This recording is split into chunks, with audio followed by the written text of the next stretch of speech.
గోలీ soda గోడౌన్పై తనిఖీలు. నంద్యాలలోని స్థానిక BSNL office ఎదురుగా ఉన్న గోలీ సోడా గోడౌన్పై ఫుడ్ ఇన్స్పెక్టర్ ఓ వెంకటరాముడు గురువారం ఆకస్మిక తనిఖీ నిర్వహించారు. సమాచారం ప్రకారం గోలీ సోడా కేంద్రంలో తనిఖీలు చేపట్టిన ఫుడ్ ఇన్స్పెక్టర్ మాట్లాడుతూ, గోలీ సోడా కేంద్రంలో చెక్కింగ్ చేశామని, తద్వారా హైదరాబాద్కు శాంపిల్స్ పంపించామని, శాంపిల్స్ వచ్చిన తర్వాత తగు చర్యలు తీసుకుంటామని వెంకటరాముడు తెలిపారు. ఈరోజు నంద్యాల పట్టణంలో గల టెక్యానందు గల నయారా ఫుడ్ బేవరేజ్ నందు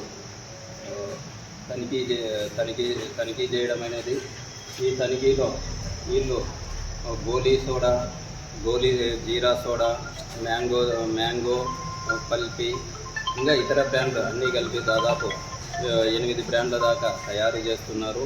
దీంట్లో ఇక్కడ ఉండే ఈ గోలీ సోడా నందు